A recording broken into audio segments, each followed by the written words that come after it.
Hello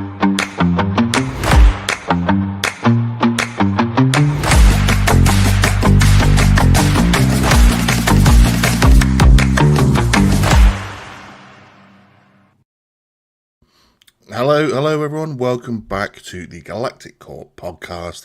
As always, I am your host Andy, as I'm here to talk about whatever Star Wars, Marvel, DC, whatever else nerdy and geeky stuff is about at the moment.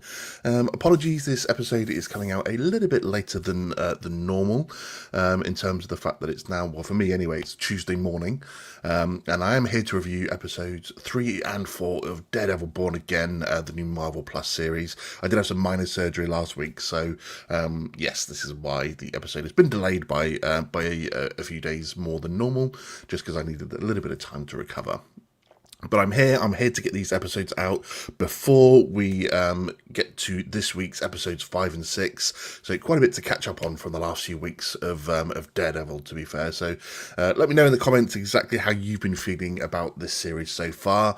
The return of Matt Murdock, and obviously in the last few weeks we've had the return of the Punisher as well, which we're going to be getting to because that's a really big thing. That means something to me. So let's get into episode 3 though. That's obviously a couple of weeks ago. So this is more of the courtroom drama side of things for Matt and for Daredevil. So this focused on the trial of Victor Ayala, the White Tiger.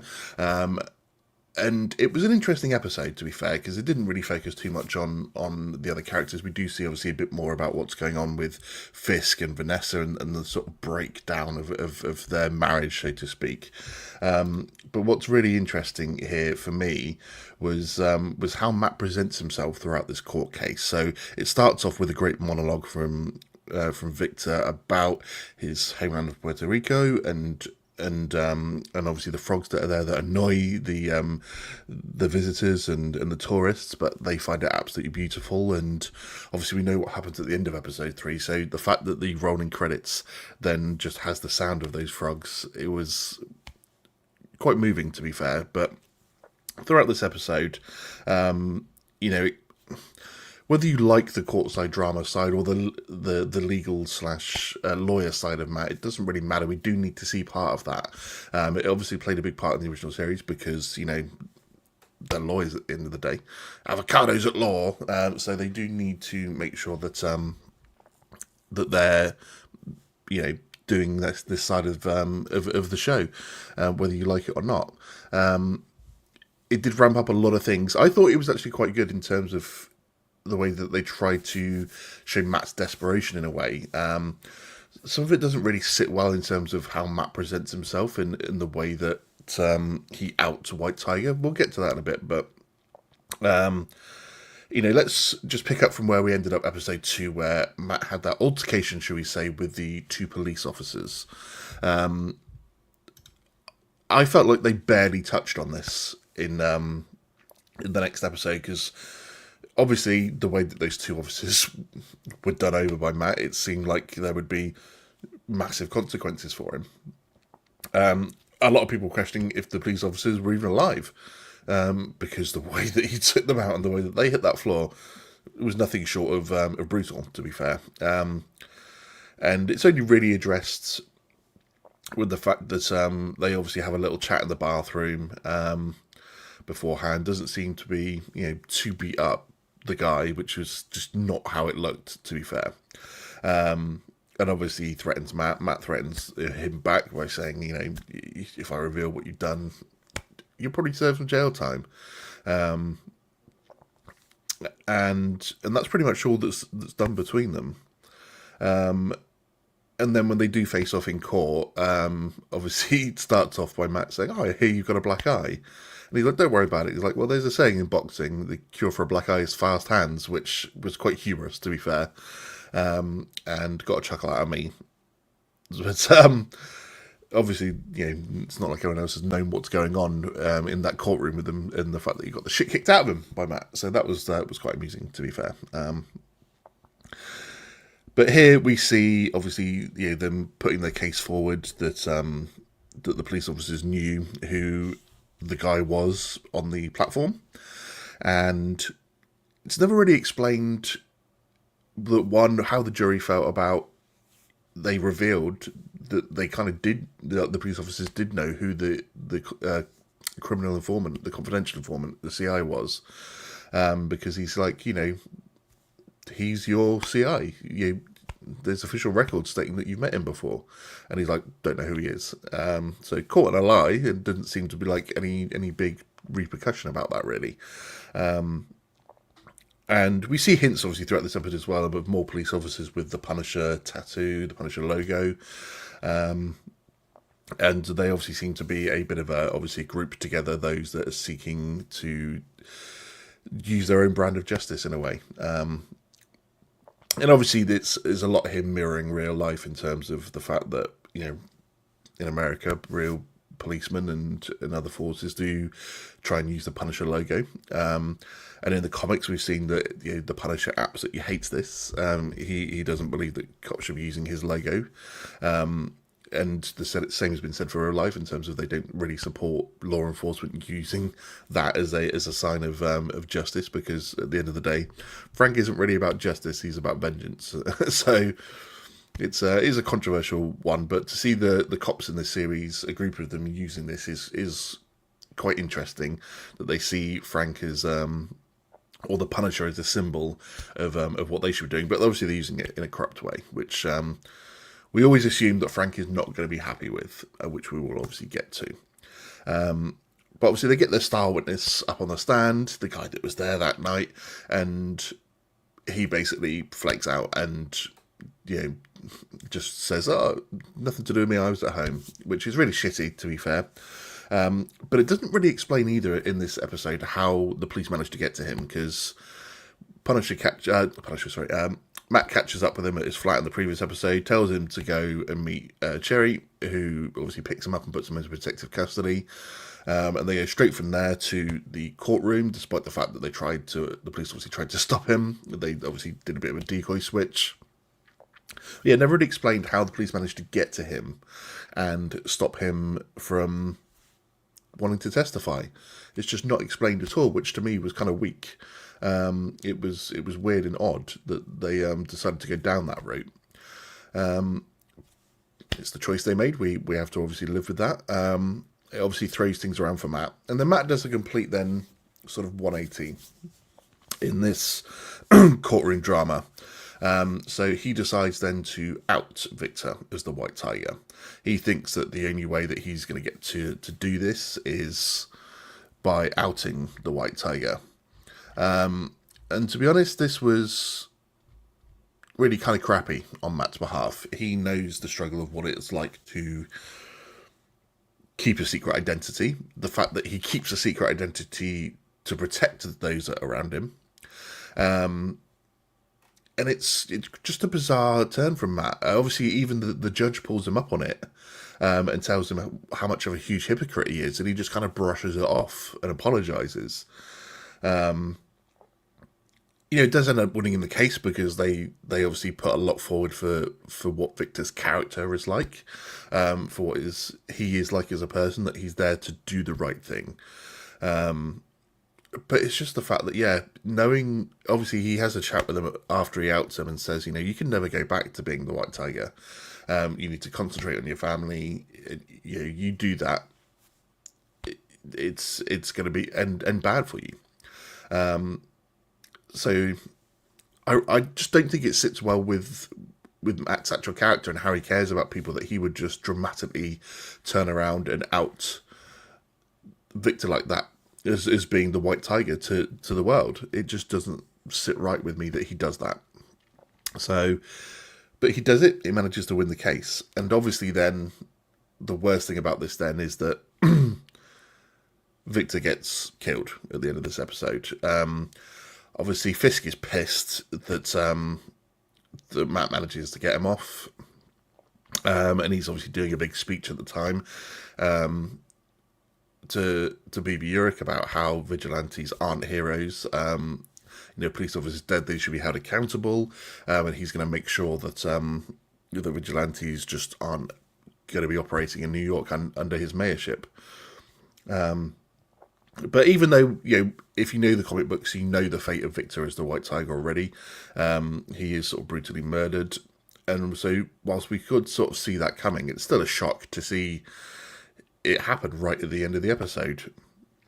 And then obviously to walk away, to whoever did that, walk away, and you see the Punisher logo. There is that tiny moment in the game, shit, that can't have been Frank. And you're like, no, definitely not. We know it wasn't Frank. It was these road cops operating under that logo, but it's just a shock to see that. Because maybe not in the mainstream comics, but there are some like alternate comics where Frank is done with superheroes and anyone who has superpowers and goes on rampages to kill them all. So it's not exactly beyond the realms of Frank, but at the end of the day, he also doesn't go after good people like that. He's not someone that's going to go and take them out for the sake of taking them out. He is only taking out bad guys, so we know that that's not the case. So still a shock though to see it happen. But yeah, just this whole episode, whilst I do like getting to see the lawyer side of Matt in a courtroom, because he is someone who's good at pleading his case, he's good at reasoning with people, and he's good at finding out the truth from people, because obviously he can tell when they're lying. Just his actions in this episode don't really sit right with Matt as a character for me. Especially with the fact that he's just sitting there trying to contemplate everything about himself and that struggle that he has between being Daredevil and Matt Murdock. And here he's just outed the White Tiger just so audaciously, knowing the consequences it could have for this guy. If he goes to prison, he's likely going to get killed by a bunch of people that he put there. And if he stays on the outside, there's the chance that people are still going to go after him, which is what happened. So in a way, you kind of feel like Matt signed his death warrant here. I can't help but feel that a little bit, and it just seems out of character that Matt would do that. In terms of other things that we saw in this episode, obviously, I feel like the more this series is going on, we've had, obviously, Matt changed after the death of Foggy. He stopped being Daredevil. He's gone away from being that person. Fisk has come back from his experience at the end of the Echo series. He's supposedly a different man. He's changed. He wants to be the mayor and do something different to being the crime lord he was. And we've seen them both move away from the lives they had. As this series moves on, though, it seems that they both kind of creep back in to being the people that they previously were, that they can't let go of who they were. It's just part of who they are. And we start to see that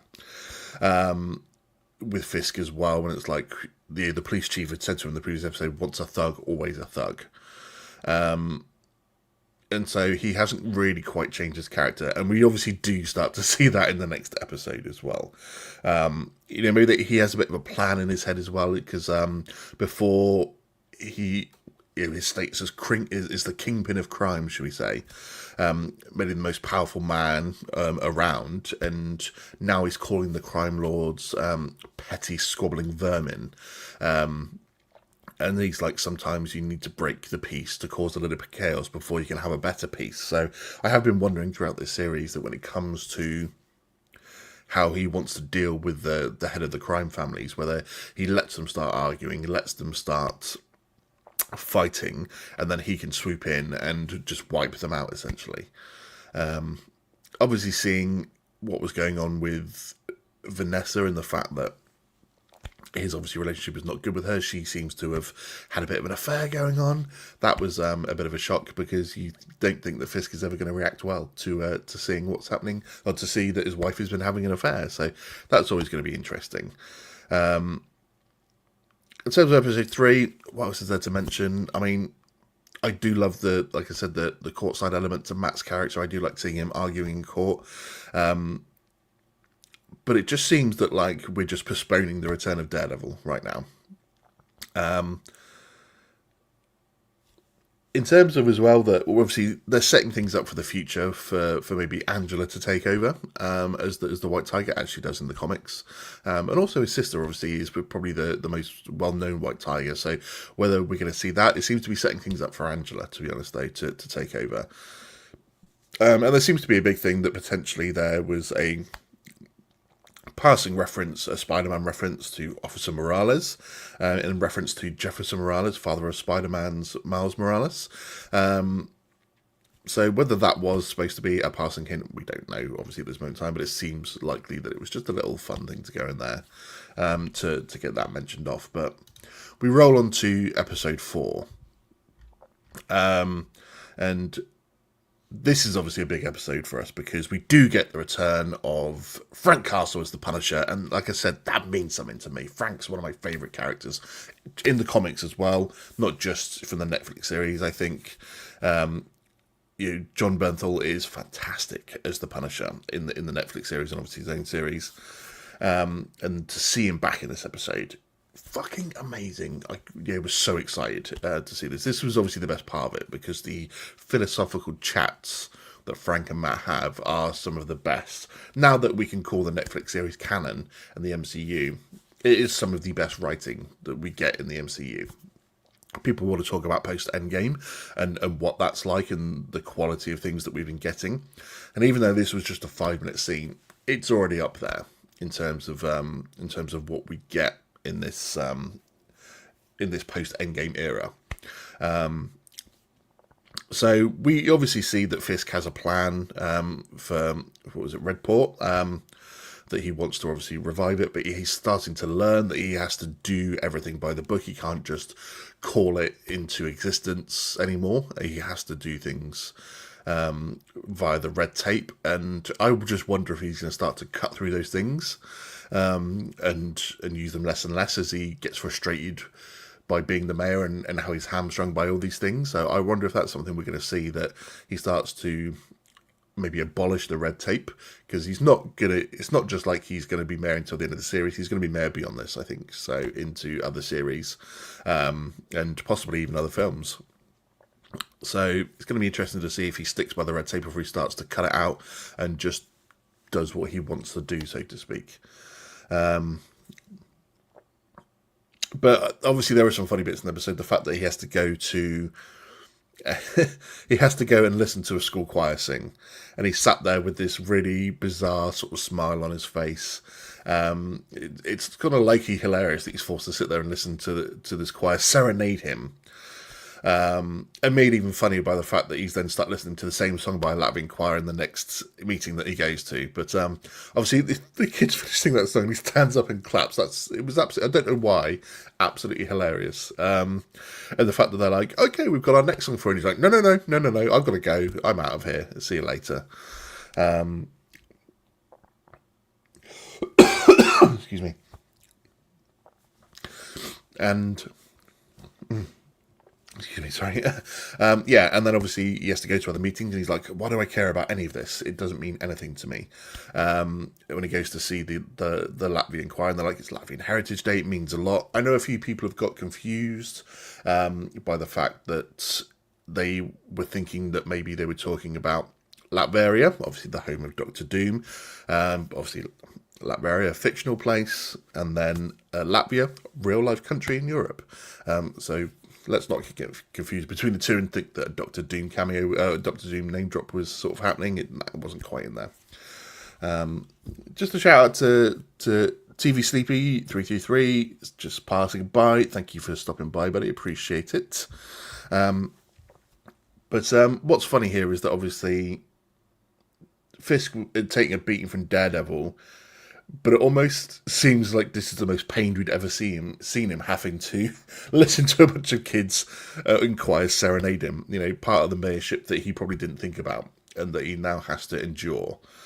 But those scenes of Fisk enduring the political system in terms of what he has to cope with and what he has to deal with are sort of juxtaposed with Murdoch being forced to re-examine the justice system. Especially when Matt has to sit down with Leroy Steph's case and tries to get a reduced jail time. Leroy convinces him that the system forces him to sort of endure one indignity after another. And it sort of pushes Matt to do more. It did feel like that Matt Murdock was getting a little bit complacent with how he deals with his clients and the people that he's obviously trying to protect through being a lawyer. And so it seemed that this needed to be a necessary wake-up call for him.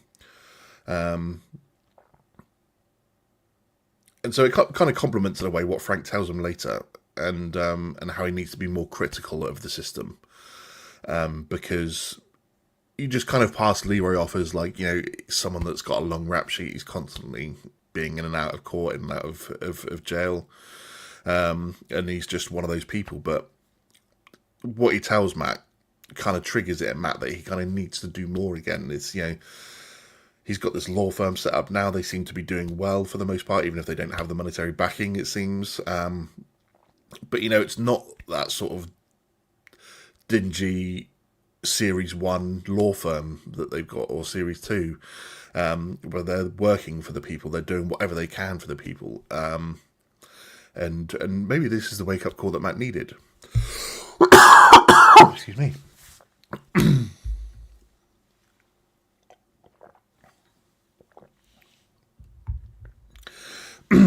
We do obviously see a bit more marriage counselling for Fisk in this episode. It's sort of finally kicking in that they're chatting to each other about everything, and that they're getting things in the open. They finally start jabbing at each other about the fact that Vanessa was obviously unfaithful to Fisk while he was away. So we get that sort of insight finally about why their marriage has taken such a rocky turn. The way that that Heather is going about wording things to try and get the truth out of them, and uncover what they actually want from this. You can't help but feel that she's putting herself in more and more danger each episode. I've got a theory about that, which maybe we'll get to at the end. But the fact that she's getting more and more knowledge over Fisk's intimate feelings is interesting for her future in this series anyway, and whether we get to that stage where Matt learns that she's counselling Fisk and Vanessa, or whether Fisk learns that she's dating Matt, that's going to be an interesting turn for these characters. Let's just talk about the fact that this is Matt's love interest in this series, but Matt's still got game, because this guy is obviously gets around a little bit. He got with Karen, he got with She-Hulk, he's with Heather, and he has those flirty scenes at the courthouse when he's chatting to the lady there, whose name I can't remember off the top of my head. But it's nice to see him having a bit of fun and a bit of, he almost seems like genuinely happy sort of being able to do that. I'm sure that Charlie Cox loves being able to get to flirt with all these women when he's filming these series. But yeah, it's just the fact that Matt's got game. He's got riz. We all know this. And the fact that he uses his powers, but he's like, I think you snuck a bit of honey cake. And she's like, wow, impressive. And the fact that he manages to obviously get the prison sentence down for Leroy obviously works in his favour there as well. But in terms of his relationship with Heather, it's been okay for me this series. I don't think, she's all right as a character. I don't necessarily, think she's amazing or that she's worthy of sticking around for the long term. I think that I said I was going to wait to the end for the theory, but in terms of, I think that she is going to get killed off by Muse in this series. We've taken a long time to get to Muse, and we're finally getting the sort of start of his character now. He appeared as a person a couple of episodes before when Heather was doing her sort of book signing, and said that they could email. I'm pretty sure that's who Muse is in the show. But obviously we see bookending this episode is that that Muse pops up and he's draining the blood out of his victims to use for his art. But obviously this is setting the stage for Daredevil to face off against him at some point. I think that he is going to kidnap Heather. He's going to get obsessed with her. He's going to kidnap her. And that's obviously going to lead to Daredevil sticking in there. But it almost feels like we're halfway through now and we're only just getting the setup for Muse to come in, let alone having him properly come in is the villain of this series. I don't like half-series villains, so to speak. I don't think taking so long to get him set up is necessarily a good thing, because you've been setting the stage for Matt and for Fisk, I think, and obviously for their characters. But taking so long to get him set up, I think, is a mistake here. They needed to get into him a little bit sooner, especially if you wanted him to be the big bad of the series.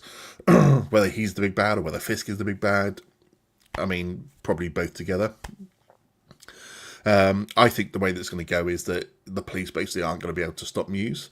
You've got Fisk, who is of the opinion that we don't need vigilantes, and he's going to outlaw them in New York and set up a task force. Because if you've seen any of the leaked photos for the filming of Series 2 that they're doing, there seems to be an anti-vigilante task force out there. Because Matt and Karen are in disguise, maybe trying to hide from them. And I think the way it's going to go is that Fisk says we don't need vigilantes. He sets up this task force to take anyone down that decides to become one. But the police can't cope with Muse. They just don't seem to be able to catch him. He's just too heinous for them. And it's only vigilantes that can take him down. So I think that's the way it's going to go with Muse anyway. In terms of Fisk, we see the fact that at the end of this episode, he goes off to his secret dungeon lair or whatever, and he's sat there with a fucking massive dinner, to be fair. 4 sausages and a big pile of pasta. That's quite a lot, to be fair. Maybe it's bulking season for Kingpin since he lost a bit of weight. But we see that he's got Adam locked up, and he's pleading, shouting at Fisk to let him go, and Fisk is just like, doesn't give a shit, it looks like. And we do see at the end of this episode, I'm going to get back to the conversation between Matt and Frank in a minute, but we do see at the end of this episode that Matt gets up in the middle of the night. He goes up to where he keeps all of his Daredevil stuff on the roof. We finally get that shot when he walks in.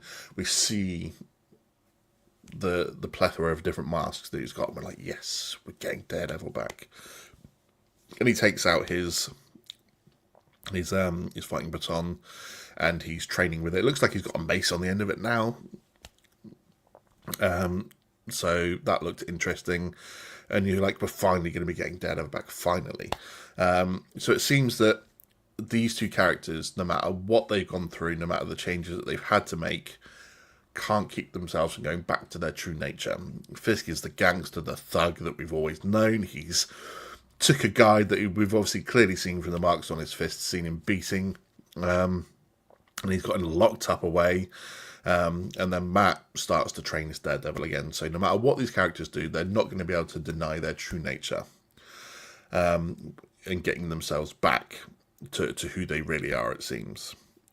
But obviously the big part of this episode is the fact that Matt hunts down Frank, and he seems to have known where he is all along. It's not like, I'm not sure about how acute his senses really are in terms of it's not like he can smell Frank or anything like that, but he goes to see Frank, he searches him out, and we finally get to see Frank Castle back. We know this is not going to be the last time that we see him in the series. We've seen from trailers and other clips and stuff that he is back in his outfit, and he's clean shaven, and he's fighting alongside Matt, so we're going to get to see more of him. But this was just a pure fire 5-minute scene of top-notch writing and chatting between these two characters. I mentioned it before that Series 2 of Daredevil, these two had some of the best philosophical chats that we've had in Marvel on screen.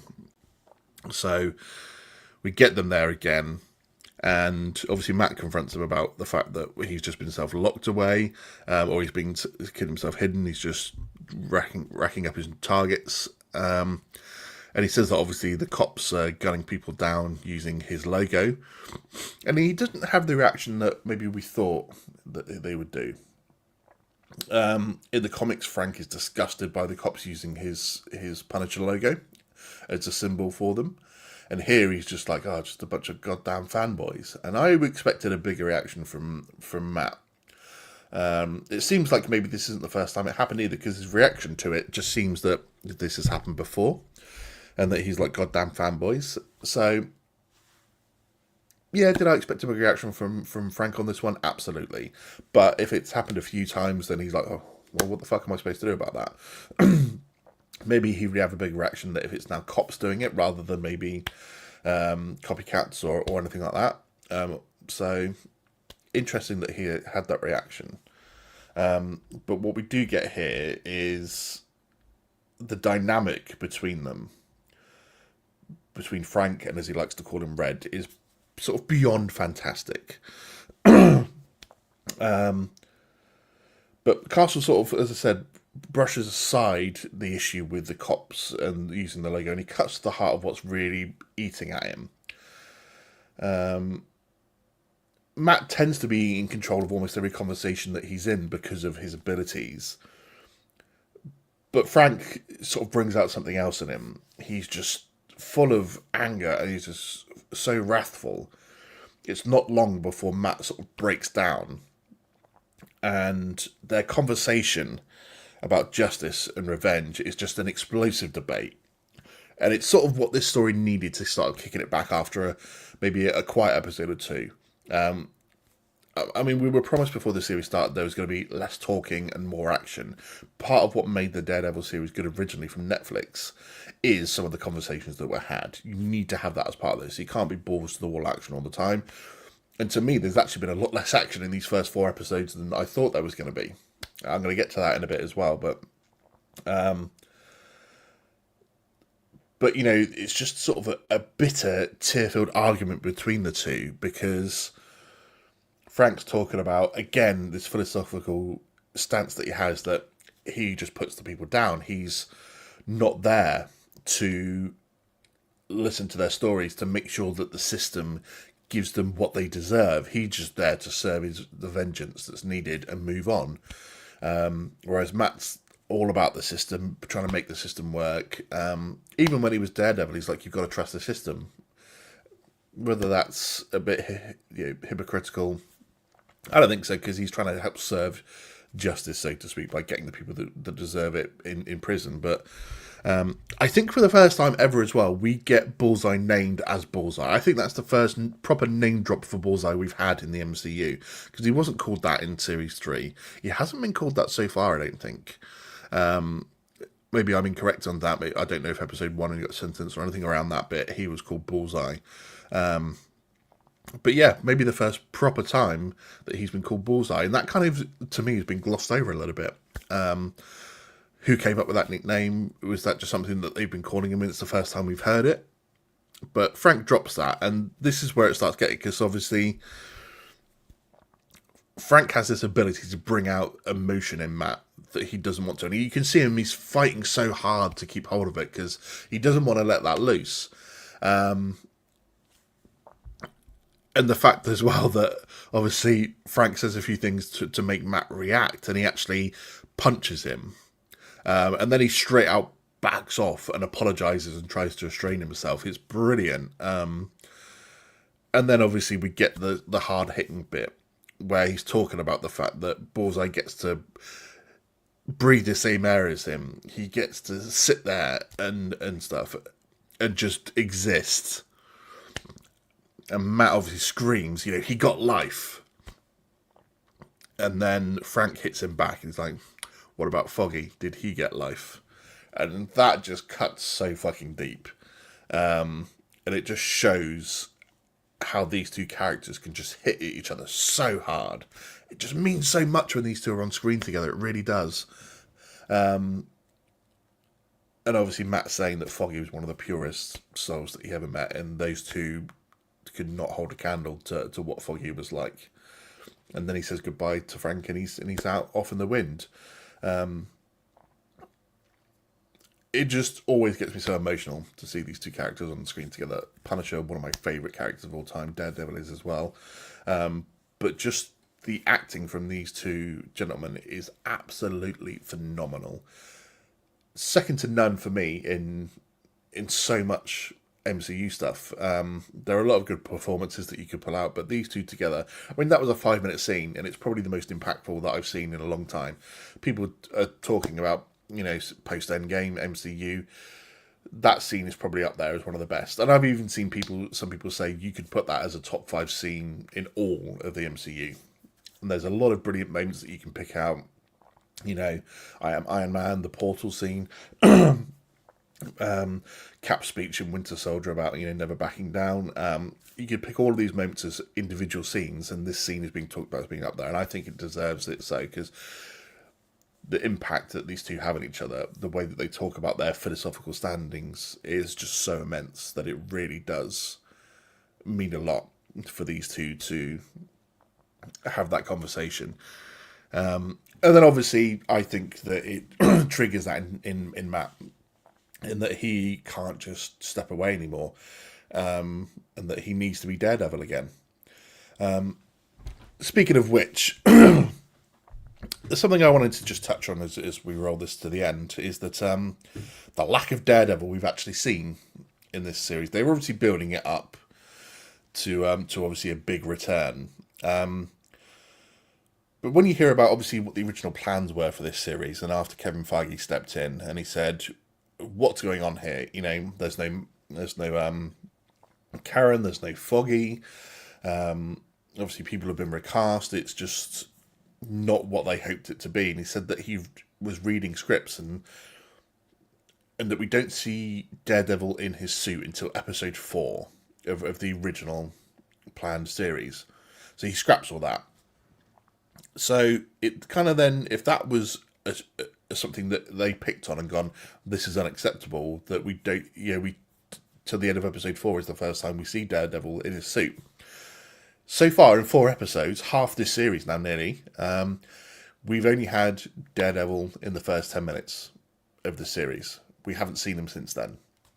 Yep, they're planting the seeds, they're growing everything up and setting everything up for him to come back, and we know that's obviously going to happen. But the fact that you criticise the original plan for this series so hard because it wasn't anything like it should have been, you bring the Netflix series into canon, and then you rewrite everything, you bring back original characters to do better, and then we're now a full 4 episodes in. We're only half an episode away from being literally halfway through this series, and we've still only had Daredevil in the first 10-15 minutes of this series. So if you're going to criticise the fact that we don't get to see him, then you need to have had a plan where you show him more. Just Matt himself fighting as Matt Murdock is just not enough. So I'd be a little bit critical of that. To be honest, I don't think it's... it just doesn't sit right that if we believe what was said, that Kevin Feige when he went, it's unacceptable that it's going to be 4 episodes till we see the Daredevil suit, Matt in the Daredevil suit as Daredevil, and then you only show him for the first 10-15 minutes, and then he's quit as Daredevil. So we're not seeing the first half of this is not Daredevil series; it's the Matt Murdock series. Yes, it's Daredevil Born Again. So, like I said, I know that they're setting it up for his return. But if you're going to criticise the original series for not bringing Daredevil in sooner, then only giving us Daredevil for the first 10-15 minutes is just doesn't quite sit right for me in terms of making that the case. But overall, we're halfway through now, just about. We've got a double episode drop this week of episodes 5 and 6. Daredevil's absence for say almost 4 episodes now is frustrating, but at least this episode was filled with a bit more compelling motivation on multiple fronts for Matt to finally want to suit up again. Helping make up for a lack of the costume action with the return of the Punisher, and giving him that wrathful point of view gives Matt and the show sort of a shot of adrenaline that it really needed, as well as the increasing rise of Mayor Fisk as Kingpin, or the gangster that we sort of know and that we're familiar with. So it's starting to get good in terms of it's almost like a slow boil at times. A bit like, it kind of reminds me of Andor in a way, season 1, where it took a while to get going, but once it did get going, it was kind of worth it. So I hope this is going the same way. We're going to start kicking into gear with Muse now. Obviously, Angela taking over as the White Tiger. I don't know whether we full on see that, whether they're just setting that up for the future of the MCU or possibly season 2. Again, not sure. Heavy rumours this week that the Defenders are going to return for season 2. With Fisk's anti-vigilante task force, that Matt seeks help to go up against them, and we see the return of Jessica Jones, Luke Cage, possibly even Iron Fist. So that would be obviously a welcome return. I'd love to see those characters back, but obviously we're getting a bit ahead of ourselves. Still got half a season to go. But yeah, really excited to see where the rest of the season goes. These two characters slipping, Fisk and Matt slipping back into their original mindsets of who they really are is going to be exciting. I want to see what Muse brings to the table. Obviously, we're getting Frank back in later episodes as well. I think there is a lot to go on in the in the second half of the season. So, super excited to see where it goes. But that's it for this week. I really appreciate anyone stopping by. Let me know in the comments what you think of these last couple of episodes, where we're going to be going with it. Is that chat between Matt and Frank up there, or am I just romanticising it because I love these two characters so much? So let me know. But obviously, I will be back later on this week, I guess, to discuss episodes 5 and 6. I'll be joined by Lee from Lights Camera Rant. He's going to be my guest to go through episodes 5 and 6. In the meantime, though, you can catch the Galactic Corp podcast on Instagram, YouTube, Twitch, TikTok, Facebook. We're across social media, and obviously you can find the podcast itself, episodes, all on YouTube. You can also find them across Spotify, Apple Podcasts, anywhere else like that where you do find your your shows as normal. So I'll be back later on this week to discuss everything. But until next time, as everyone, take care. Thanks for tuning in to the Galactic Core Podcast. Don't forget to subscribe so you never miss an episode. But until next time, go get your geek on.